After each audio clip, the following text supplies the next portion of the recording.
Jadi dalam keadaan-keadaan semikian, ataupun kita ada praktikal misalnya, ada eksperimen, ataupun contoh lain, seorang doktor yang sedang membedah, keadaan yang mendesak, mungkin tidak mampu untuk keluar. Kalau dia keluar misalnya akan menjejaskan ataupun memudaratkan pesakit yang dibedah. Jadi dalam hal sedemikian, Imam Ahmad dan sebahagian daripada ulama-ulama Syafi'i kata boleh gunakan kaedah menjamakkan solat. Jadi pandangan ini juga boleh kita guna pakai dalam kes yang kedua. Soalan yang kedua, kalau sibuk atau trafik jam yang tak boleh elak, cuba nak singgah ke masjid, tak boleh, jauh. Ataupun kita gagah juga, ni jam sekejap je ni, sekejap lagi reda sampai rumah boleh solat. Ataupun tak jumpa masjid, depan boleh solat, ada masjid tak jauh lagi, tapi bila sampai ngam-ngam azan. Apa tindakan kita? Dalam kes ini juga ulama membenarkan untuk kita menjamakkan solat. Jadi berbanding dengan kita meninggalkan terus ataupun kata nak qada, yang kaedahnya tak ada. Jadi lebih baik untuk kita guna kaedah yang ada, yang masyhur, iaitu menjamakkan solat ataupun menghimpunkan. Tak sempat waktu maghrib, sampai rumah buatlah maghrib dengan isyak. Kaedah yang lebih diiktiraf. Baik, soalan ketiga, siapa nak jawab?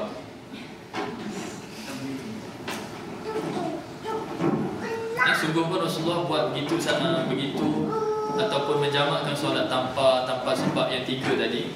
Tapi itu adalah contoh untuk kita ikuti dalam keadaan-keadaan yang mendesak. Ada syarat dia. Dibenarkan jamak dalam keadaan mendesak selain di atas. Syaratnya apa? Yang pertama, bukan dijadikan kebiasaan. Saja pilih bas balik waktu solat. Jadi memang hari-hari amalannya perlu jamak. Sebab apa? Sebab dalam bas. Kena pula dalam bas, tak ada wuduk, katakan. Tak boleh nak solat di atas kenderaan. Jadi ambil langkah mudah, jamak. Kalau kita tak terdesak ataupun tak ada hal-hal yang memaksa kita melaksanakan, tidak harus untuk melaksanakan jamak ini. Dan tadi bukan kebiasaan, bukan dijadikan satu kebiasaan. Dan yang ketiga, melaksanakan ini bukan bermaksud kita memudah-mudahkan agama, tetapi sebagai salah satu tanda syiar Islam itu memudahkan penganut. Dalam keadaan-keadaan tertentu ada jalan keluar, bukan tak ada. Bukan tak ada jalan.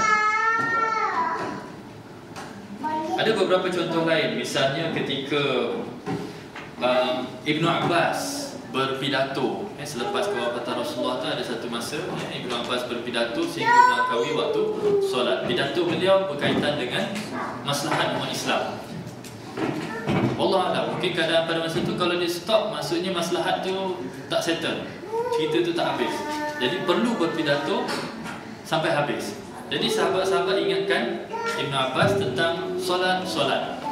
Kemudian Ibnu Abbas teruskan lagi berpidato menyelesaikan masalah umat ni, sehingga kali kedua datang daripada sahabat-sahabat daripada Bani Taimiyah,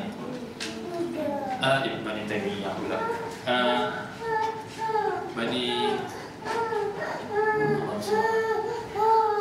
lupa saya. Tapi dia mengingatkan juga berkaitan dengan solat. Jadi Ibnu Abbas menegur dengan, adakah kamu mengajarkan aku sunnah? Jadi sahabat pun diam, Ibnu Abbas habiskan, dan kemudian mari kita jamakkan solat dalam kes-kes tertentu. Jadi keadaan-keadaan mendesak atau keadaan yang memerlukan, boleh kita untuk melaksanakan jamak. Baik, wallahu a'lam. Sehingga itu dulu huraian saya berkaitan dengan dua isu pada malam ini. Yang pertama berkaitan dengan membeli barang-barang daripada orang yang bukan Islam, dan yang kedua berkaitan dengan solat. Jadi insya-Allah mudah-mudahan ada kebaikan daripadanya. Mana yang baik itu datang daripada Allah SWT, yang lemah itu mudah-mudahan Allah Ta'ala ampunkan untuk kita semua. Saya beri pandangan berdasarkan pandangan ulama pada malam ini, supaya tuan-tuan dan puan-puan cuba buka sedikit minda berkaitan dengan permasalahan fiqh. supaya kita lihat dalam konteks yang lebih besar bagaimana ulama-ulama Ahlussunnah wal Jamaah lain menyatakan pandangan mereka dan dalam menentukan hukum melaksanakan sesuatu amalan dalam agama. Jadi insya-Allah kita boleh bagi ruang sikit untuk soalan jawab dan kemudian kita tamatkan sesi pada malam. Wallahu a'lam.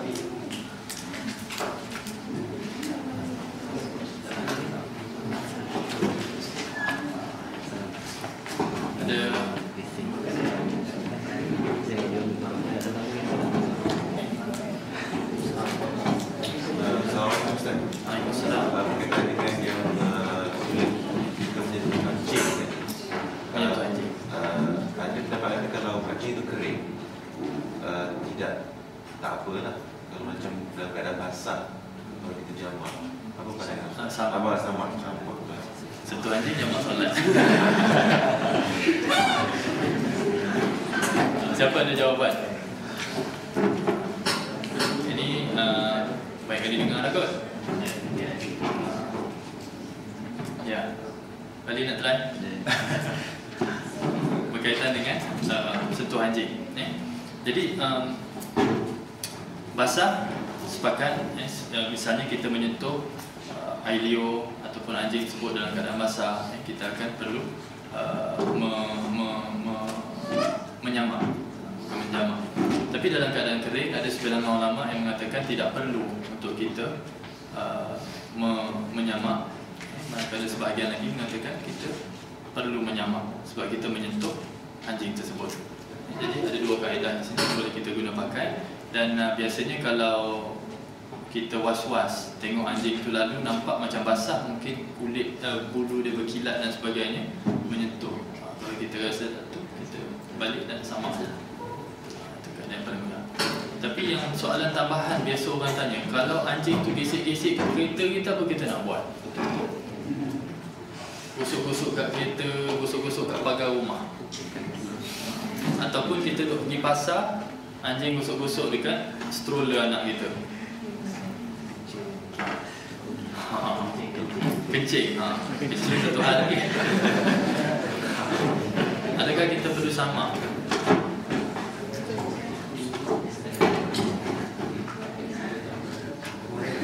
Biasa buat macam mana?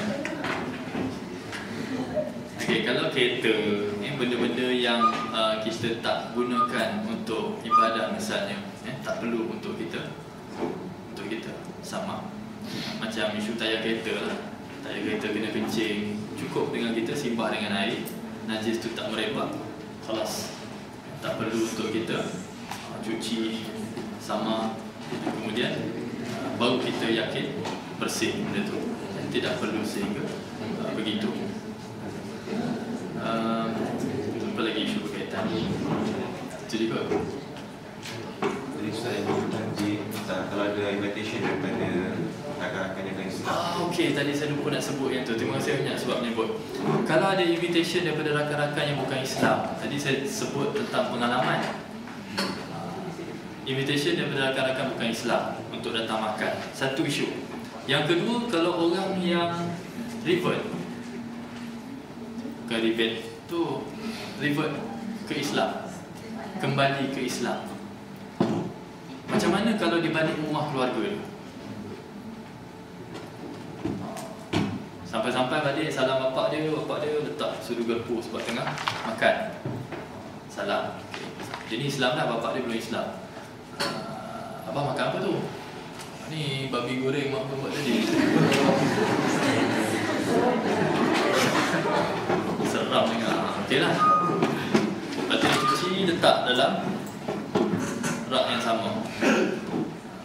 Lepas tu kita pakai pinggan sebelah dia ke, atau pinggan yang sama tadi. Jadi apa sikap kita dalam hal-hal macam ni? Okeylah, kita jawab yang pertama dulu. Kawan-kawan non-Muslim ajak datang ke rumah makan.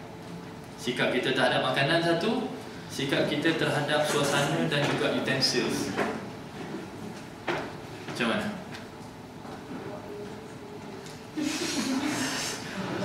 Dia bela anjing. Okey, saya tambah susahkan lagi. Dia bela anjing. Okey, sebab kita datang, dia tahu kita Muslim, dia ikat anjing dekat luar, dekat yard belakang ke. Okey, dia siapa-siapa rumah dia, okey kita datang duduk. Nak duduk ke sofa dia? Boleh duduk.